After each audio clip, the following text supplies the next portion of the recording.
Hello everyone! I recently hit rank 20 in Go Bad League Season 6 and I was likely the first one in the world to do it in just 8 days and 3.5 hours after the season started. And my main team this season has been Tropius, Bestioden and Galarian Stunfisk, which I already made a video on. But today I bring you the set in which I hit rank 20 with Cresselia lead, Breloom behind and Vigoroth as a safe switch. Here you can see me jumping in and out because I don't like the white glitch square, which makes so that I cannot see the ranks. So now let's start with the battles, and my first opponent is Lewis Cyril Gamer, and he leads with Galarian Stunfisk, which is a very bad lead for me, since it not only defeats Cresselia, but that also means that he's likely to have fighter counters in the back.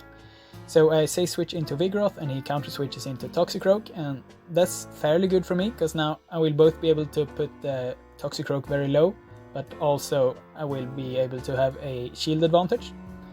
And Cresselia can farm down here with the double super effective Psycho Cuts, and it can easily tank a Sludge Bomb. So here I am in a kinda good situation, because I hope that Breloom will be able to sweep with double shields, and I hope that the Toxicroak was the best counter for fighting that he had, but he has a very good fighting counter in Hypno here. So at this point, this game is over. He will be able to farm down and have a ton of energy for my Cresselia. So in this game I got totally outpicked by my opponent, and he played it very well. So I'm not going to shield this, I just want to get this game over with. But he makes a Thunder Punch and I survive, and then he makes another Thunder Punch, and I'm not going to shield this one either because he's got a half health Galarian Stunfisk in the back that I just cannot beat. My next opponent is Bizarrend, and he leads with Surfetched, so this is amazing for me compared to the last one.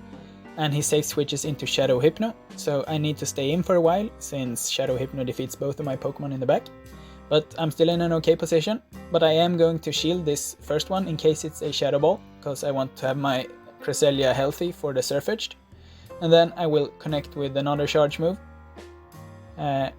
And then I will try to preserve my last shield, I will try to catch this Shadow Ball with Vigoroth, but it's just another Thunder Punch, and I can farm down, and one Body Slam will hurt this Surfetched a lot. I'm not expecting him to shield since he's this Surfetched is basically gone already against Cresselia, and I'm not shielding this since I want to check if he has Night Slash first, because if he has, then it's more important to shield the second one.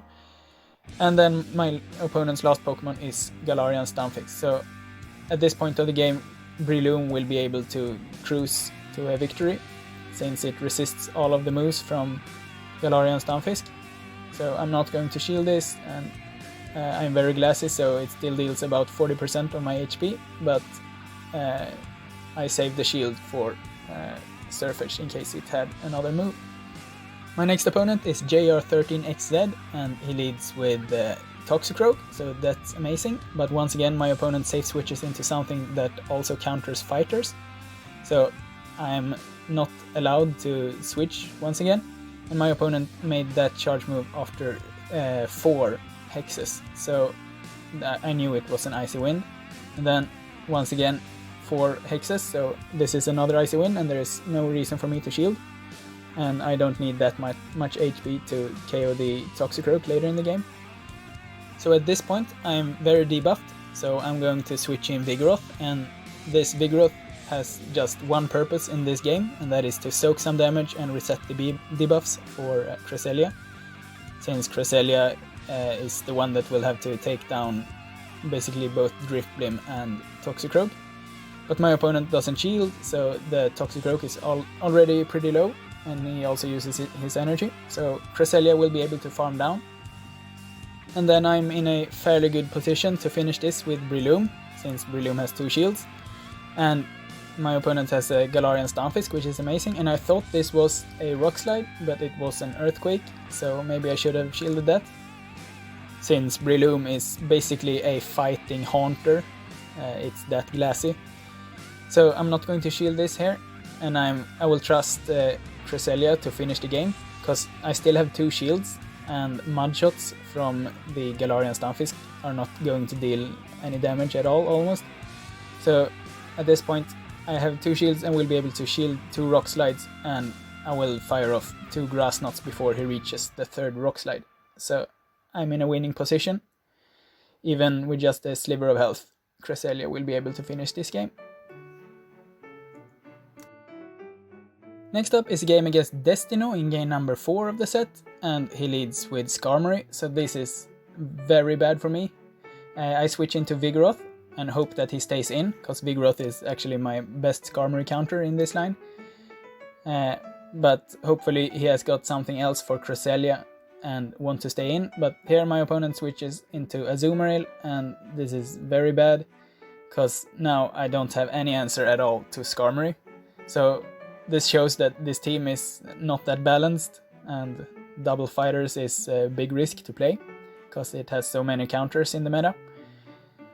And then here I will charge up 100 energy on Cresselia to have some energy to hopefully deal something on Skarmory, since the Skarmory is unlikely to shield, and then I might be able to farm down with counters, and then if he has something that is very weak to fighting, like a Shiftry, I might be able to take this game. So here, after charging up 100 energy, I fire off my Grass Knot, and then I go straight into Moonblast. And here I'm purposely staying in a little while longer, so that my opponent gets more energy, and I hope that he uses his energy, because every time he uses his energy I have a chance of slipping through another counter, which might make so that he doesn't get one more Air Slash in, and the Air Slashes are what deals the damage. But he has a Galarian Stunfisk in the back and I was way too low. Next opponent is Pavio Paulo in the last game of the set, and he leads with Venusaur, and he immediately switches out into the Galarian Stunfisk. So that's amazing that I can farm down with the counters from Breloom, and earlier I learned that I should shield the Earthquake. So now I can farm down all the way. He will use 1 Rock Slide, but that's not going to deal too much damage. And then I have loaded energy, which will be able to hurt this Venusaur pretty bad. Even though it's resisted, Breloom is so glassy that it deals almost half of the HP on Venusaur. So he's forced to shield here, and then he's also forced to throw, because I will be able to reach 1 more charge move.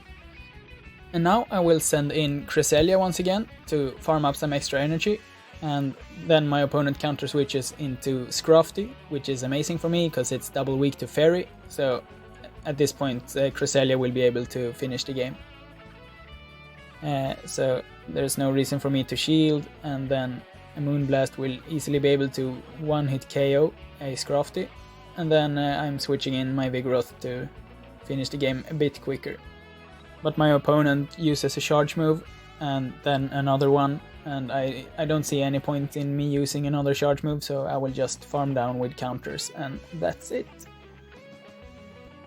So here I played a fun team, since I didn't have to win any games to reach rank 20, and I was likely the first player in the world to do so, and so far no one has suggested otherwise.